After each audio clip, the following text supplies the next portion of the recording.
Thank you, Ronnie, for the introduction. And does anybody remember Charlie Sheen when he was kind of going crazy last year?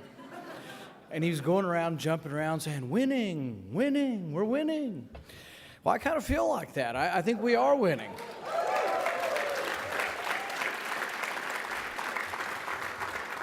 And I'm not on any drugs. I just think we're winning. And I think we really are. I mean, last week we had an extraordinary week. For a change, and I think quite unusual in the last century, the president came to Congress and said, we need congressional authority to go to war, and we're going to have a debate. And what's extraordinary about it is when you have a debate, people actually do debate the pros and cons. Typically what we've had in the past, and we still have many people, they start with a conclusion. Their conclusion is, well, this is in our national security interest. And it's kind of like, well, aren't we going to have the debate whether it's in our national security interest? They start with a conclusion. And so we never really have this debate, and often that comes after the bombs have been dropping. We begin dropping the bombs, and then we say, well, it's in our national security interest. The president came and had lunch with us this week, and one of the things he said, which he hasn't always stuck to, I don't believe, but he said, well, if there isn't an imminent threat to the country, we have to ask for congressional authority. So I asked him, well, is this verdict, if we vote no, is this going to be a binding verdict? And he kind of bobbed and weaved a little bit, and he said, well, but he kind of indicated it was, but he indicated it was different than Libya. I think they're kind of the same thing, but I think what's important is that we did have a debate. And one of the reasons Madison said we ought to have the debate is when you have a debate, it makes you less likely to go to war. Doesn't mean you never go to war. There have been times in our history we've been fairly unified. When the Japanese attacked us on December 7th, 1941, we were fairly unified that we weren't going to take it, and we were going to respond, and we declared war. 9/11, I think we were fairly unified as a country, too, when we were attacked. So I think there are times when we are attacked that we can be unified, and when we aren't attacked, when we decide we're going to get involved because we say, well, American interest exists, well, you have to prove that, and you have to have a debate, and that's why it's important. If we take imminent threat off the table, and we say, when we're imminently being attacked or under siege or people attacking us, you can respond. But when that isn't occurring, which is most of the time, and the president admitted this as much in his remarks to us, he said, a lot of these things are ambiguous. Yeah, well, when it's ambiguous, we ought to have a debate, because then you have to prove to us. You have to prove that there's a compelling American interest in Syria. And as you all know, it's a pretty messy war over there. In all likelihood, Assad gassed his people. Doesn't make any sense why he would, but in all likelihood, all the evidence they give me shows that he did. But on the other side, you have Islamic rebels who enjoy publicly videotaping beheadings and showing, what great people they are by chopping the heads of their victims off, or in other instances, eating the heart.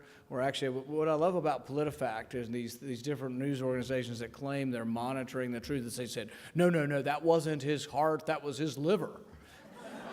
It's like, I told my staff to send them back a tweet, and they won't. Sometimes my staff won't tweet exactly what I want to tweet. So I told them to send back a tweet saying, I've seen my fair share of hearts, livers, and kidneys. If they want to have a contest, we'll bring them in, and we'll have some gross pathology. We'll have the organs on the table, and we'll see who's better at identifying a heart from a liver. As if they were questioning, it's okay. He was only eating the man's liver. He wasn't eating the man's heart. No big deal.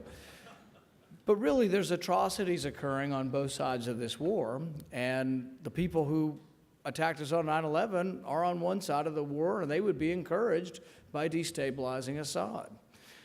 So I think really, for the first time, we had something extraordinary happen, that we had a debate, and I think we won the debate. We really won the debate. Overwhelmingly, people opposed this war.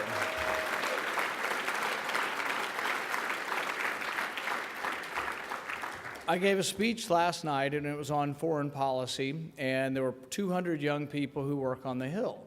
And it was supposed to be a debate where people were debating back and forth. I was introducing it, and then there was going to be a debate on both sides of whether we should be involved in Syria. So I thought maybe the crowd would be a mixed crowd, and I said, well, I'm going to start out, and I'll poll the audience. How many people here think it's a good idea to bomb Syria? Now here, I think I probably wouldn't get many hands. I didn't get any hands. Not one young person raised their hand. I said, well, whoever's on the debate side that's going to convince these people to bomb Syria has got their work cut out for them. But that's true of the phone calls. We got thousands and thousands of phone calls, virtually no phone calls in support of being involved. And it's not that we're not sympathetic. It's not that we don't think it's horrific what's happening to those people.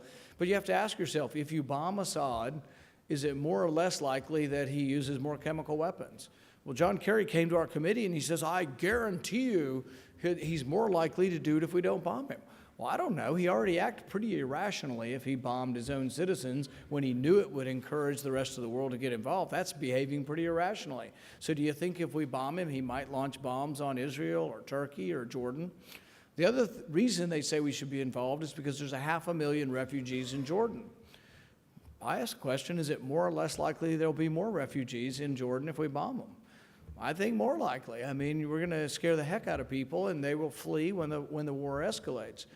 And then the other question, and this is, they think it won't happen, but it could happen, is it more or less likely that Iran or Russia become more involved in this, or that this escalates to a regional war if we get involved? Well, Iran and Russia are already involved. We're already involved as well, but I think it's more likely that it escalates if we get involved.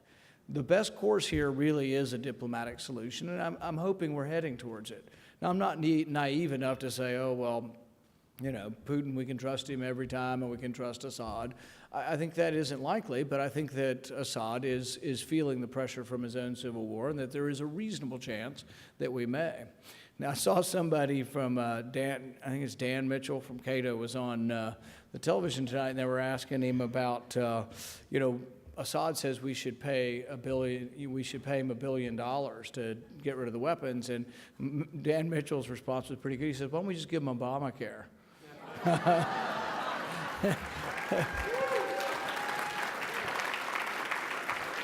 If you want to punish them, if we want to punish them, let's just extend Obamacare to Syria. But I think we're winning on Syria. I think we're winning on just about every other issue that's come forward in the last 6 months to a year. On the NSA, the idea of whether or not the Fourth Amendment thinks you can look at any kind of records. The interesting thing is, and some people don't realize, and you need to realize this is because this is how far and how bad this is actually Supreme Court precedent does support what they're doing. You say, no way. It does. The Supreme Court in the 1970s, in a case called Maryland Smith and another one called, I think, U.S. Government versus Miller, said that third-party records don't have any protection of the Fourth Amendment. Now, I think these are wrongly decided, but this needs to go before the Supreme Court. We're pushing to get the case. We're working with the ACLU and other organizations to get this before the Supreme Court, because really, your third-party records should. It's become, you have more third-party records now that you have everything digitalized and on the internet, but I think it was important then and wrongly decided, but now I'm thinking maybe they'll revisit it, new courts say new things, and I'm hoping they will. Because the way I look at it is, I buy almost everything on Visa. I don't carry any money around, so if you're gonna rob me, forget about it. I don't have any money. But I do have a Visa, and I use it for everything. But the thing is if you look at my Visa transactions, you can say, does he go to a psychiatrist? Not yet, maybe soon. But do I gamble? Not that much. But you could see if I gamble on my Visa. If I charge to my Visa, you can tell if I drink. Do I smoke? Do I read Reason magazine? Or do I read free market economics? Yes. But the thing is, it's none of your business unless I care to tell you, or unless I've been accused of a crime, or unless a judge gives you permission to look at my records. But the way it sits now is once Visa has those records, they're held by a third party, and the courts have judged that I gave up my right to have possession or to have privacy. My expectation of privacy is gone. This came up recently with the FBI. They were getting ready to get a new director, and I was holding up this process because I wanted to know whether or not they're going to get warrants to use drones domestically. And they said they were already doing it. So they did divulge to me how many times, and I can't remember whether it's classified or not. It's kind of stupid whether it's 30 or 40 or 20. That's a classified number. And I can't remember which it is, so I'm not divulging a secret, but it's somewhere in there. But they are using drones, and they haven't had to get a warrant, according to them, because they haven't seen the need to get a warrant yet. But they did say if there was a reasonable expectation of privacy, they would get a warrant. And those are legal terms, and I'm sure those are in the court cases. And so I wrote them back another letter, and I asked, well, what does that mean? What is a reasonable expectation of privacy? And they said, well, the courts so far, and they went through a list of court cases, so I'm glad I got the letter back from them, but they went through a series of court cases, and they said, well, At this point in time, the courts have ruled that surveillance from a manned aircraft doesn't require a warrant, so therefore we don't think surveillance from an unmanned aircraft requires a warrant either. So basically, they don't think they need a warrant to use drones anywhere in America. And this is a real problem and something we need to revisit and need to look at, because we now have drones that are the size of a mosquito. We have drones that can fly up and stick to your window and look inside your house. Are they saying they need no warrant for that? My guess is they won't say that, but we really need to figure this out in advance of the surveillance coming to our house. And so, but I think the American public is with us. But we have to get, I think your legislature and your court system and all of this lags 10 years, 20 years behind the people. What we need to do is get to a point where things are getting caught up and we are the ones that are winning. I think we are winning in the sense that the public is with us. It's not just us. It's just not the remnant or the hardcore, but I think the public is in general with us on these issues. I think also from a partisan point of view as a Republican, these are ways we grow the Republican Party. When you say you're for the right to privacy, I think we expand who we are as a Republican Party. We bring new people in. I always tell people, it's like President Obama won all the young people. He got 70% of the youth vote.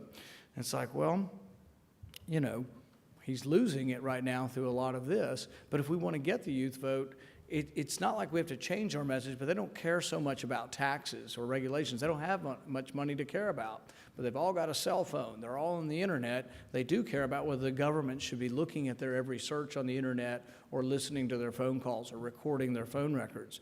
And so I think this is something that can appeal to young people. The youth numbers for president in the last month or two have gone down 20 points.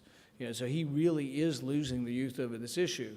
If we want a transformational event, a transformational election where Republicans become the dominant party, we could become the right to privacy. We could become the party of privacy, the party that doesn't believe in big government surveillance. If we do that, and you could see the opposite happening. You could see the Democrats nominating somebody who becomes the candidate. Who is this candidate? Who's for, you know, who's been the most aggressive for being involved in Syria? Hillary Clinton. Who's probably the least likely to protect your privacy among Democrats? Hillary Clinton. So you could see them nominating somebody who really becomes, you know, you can see the whole entire youth vote could switch if we know what we're doing. As far as other issues that we're winning on, you know, tapping reporters. I think finally we're getting some fair reporting of this president, because for the first time they're seeing that he's tapping their phones too. So when you see the Associated Press complaining, and then you see Fox News didn't take too much to get them to complain. But when reporters see that he's spying on their activities, when he's abusing his power of office, maybe we're getting a change. One of my favorite examples of how the media treated the press, how the press treated Obama in the beginning was, there was this Jon Stewart clip, and they had a fake reporter, you know, talking to Obama, and the reporter was asking him a question and then secretly trying to touch his cloak to get a miracle. And they treated him as if he could do no wrong. And really, he was treated with kid gloves. He didn't get any hard questions, I don't think. But I think some of that's changing now, and some of that's changing as we're seeing his abuse of power. I think we're also winning with regard to cutting spending. Now, I'd be the first to tell you the sequester is not actually really cutting spending, but it is cutting the rate of growth of spending. It's, you know, I didn't vote for it because I didn't think it was enough, but now I'm trying to hold firm to it so we don't break the sequester and actually spend more than the sequester. But on the sequester, the president came to the country and said, the world will end, the sky is falling, it's a disaster, the airplanes are going to crash into each other. We're going to have to lay off the air traffic controllers. The meat's going to be rancid. We're going to have to lay off the meat inspectors. And I was like, really? The first thing you're going to do is lay off the air traffic controllers? And you're in charge of the country? There's a lot of things that could be cut. And I've given him some suggestions. If you simply just don't rehire people, that saves $6 billion a year. That many people retire from the federal government every year, $6 billion worth. Just don't rehire people. If you were to have competitive contracts, meaning that, You would think we'd go with the cheapest bid. We don't. We go with the cheapest bid, but we factor in prevailing wage, which is sometimes twice what the normal wage would be. So if you're going to build a federal project in this part of Virginia and you pay a carpenter $30 an hour, if it's a federal project, it might be $60 an hour.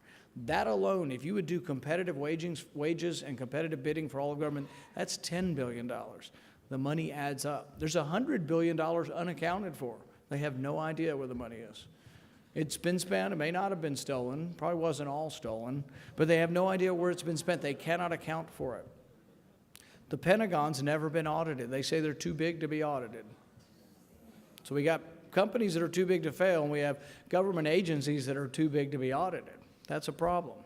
But there's money to be found. The president, I don't think, is really listening, but he's lost that argument. We won the argument that you can cut spending and the world won't end. Well, you can cut the rate of growth of spending and the world won't end. But the thing is we won that argument because he said there were dire circumstances, and there's still people floating around the halls of Washington saying there's not enough money for defense and we won't be able to defend ourselves, or there's not enough money for social welfare and we won't be able to help people. 47 million people are on food stamps. You know, that's twice the number we had before. And I'm the first to say, you know, we can have some safety net. You can help those who can't help themselves. But I say if you look like me and you hop out of your truck and you put a handicap sticker up there, and then you go get your disability check, that's a problem. And that's what we've got, is we've got a nation now where we've encouraged this to happen. But the sequester went by and the world didn't end. The world didn't end. We were able to do this. All these government agencies said they were going to furlough people. They scared all their government employees to death that this was the end. Turns out the other day, last week, there was an article that said like 6 or 7 agencies that said they were going to furlough people. None of them ended up having furloughs. It's amazing when push comes to shove what you can find to cut. Finally, I think if we want to grow the Republican Party, that may not be everybody's objective here, but it is my objective. If we want to grow the Republican Party, I think we need to pay attention to some of the liberty issues. One of the big issues from the liberty crowd has been indefinite detention. And when we passed it, the president, and this is really my main problem with the way the president thinks about issues, he thinks of himself as a good person, and so, I would never detain anyone. But it's not really the way we've run our government. You know, in the past, Madison said that if a government were comprised of angels, we wouldn't really need the Constitution. We really wouldn't need these restraints on politicians. But it isn't about President Obama. It really isn't. It isn't about who the current president is. It is about allowing anybody to accumulate that much power. It's why I was asking him. I didn't really think he was going to drone people, or as my wife keeps reminding me, I said, during someone's cafe experience, and ruin their cafe experience. I didn't really think he would do that. But at the same time, why wouldn't he explicitly admit he didn't have the authority to do that? So it's important not for him just to say he's not going to detain somebody. It's important for him to say he doesn't have the authority to detain someone without a trial, without a lawyer, without a jury verdict. And so this is an important issue. How is it an issue bigger than just for libertarians? It's an issue because I think this is an issue that we should take to communities that haven't been considering us. Think about it. Who in our system, who in our country has been treated unfairly by justice more than anybody else? African Americans. They're arrested disproportionately for drug crimes. The war on drugs has now made 1 out of 3 African American males a felon. They go to jail, then they get behind on child support, and they get out, and a day later they arrest them for not paying their child support. How are you supposed to catch up if you're in jail for 3 or 4 years for a nonviolent drug crime? You get out, you owe $3,000. You can't get a job because you're now a convicted felon. You get a job for $9 an hour, and they say, you owe $4,000. And if you don't pay it, you're going back to jail. You can see how this cycle of poverty and the cycle of the war on drugs is hurting a certain group in our society more than others. I would say if we reach out and say, we're going to fix this. So this week I went to make a step forward and I testified against mandatory minimums. These are the laws that say if you're caught with possession of drugs, you get 10 years automatically, or sometimes more. There's a fellow by the name of John Horner. He's 46 years old. He had a bunch of pain medicine at home, and he thought he'd make a little extra money, and he sold it to a friend. I'm not condoning that. Turns out, though, the friend was an informant. He got 25-year mandatory minimum sentence. He's 46 years old with 3 kids. He may never see his kids again outside of prison. He'll be close to 80 years old when he gets out. Another young man by the name of Edward Clay, 18 years old, first offense for marijuana, got 10 years in prison. Another young man, Weldon Angelos, 24 years old, got 55 years in prison. It was his third time to be caught, so 3 strikes, you're out. But all of his crimes were nonviolent sale of marijuana. It's ruining people's lives. It's unjust, unfair. And if we become the party of justice, the party that believes that criminal laws should be just, that penalties should be proportionate to the crime, I think we can get people to come to our party, because I don't think the Democrats have done anything on these issues for years. If you think about indefinite detention, the idea, and I had this debate with John McCain on the floor, and I said, you mean you could send an American citizen to Guantanamo Bay without a trial, without a jury, without a lawyer, without anything? He says, yeah, if they're dangerous.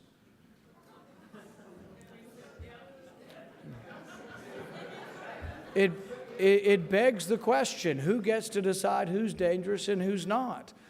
The Wall Street Journal editorialized against me and said, well, yeah, if they're enemy combatants, sure, we should detain them. It's like, who gets to decide? And you might be a little bit worried when the criteria for who is a terrorist seems to be fairly expansive. Having more than 7 days worth of food is one of the criteria for being a terrorist. Having multiple weapons at home, anybody, we won't ask you to raise your hand. Likes to pay in cash, has changed the color of your hair recently. We're not going to get too personal here. Stains on your clothing means you might be making bombs. Missing fingers. Anybody ever met a farmer who might be missing a finger? You know, the thing is that it's ridiculous. If these are the criteria for suspecting people, wouldn't you at least want a trial and a lawyer and a jury trial before you get sent to Guantanamo Bay? So I think these kind of issues can resonate with communities beyond who the typical, Republican community has been.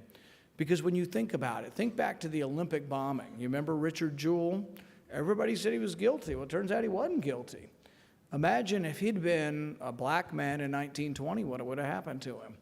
There have been times in our history when we haven't done the right thing. That's why we have to be careful to do the right thing, because if you ever get a time in history where you allow that much power to accumulate, that's when you worry what could happen to people. And African Americans ought to be concerned. Jewish Americans ought to be concerned. Anybody who's ever been part of an ethnic group that was abused and vilified by government and treated unfairly ought to be concerned about allowing your government to indefinitely detain somebody, even if they say they'll never use it. I think there are all kinds of ways that we can expand and grow the party. And I think instead of the libertarian aspect to the Republican Party being a detriment, I think it's actually become full circle, and it really is the way the Republican Party will grow. And I think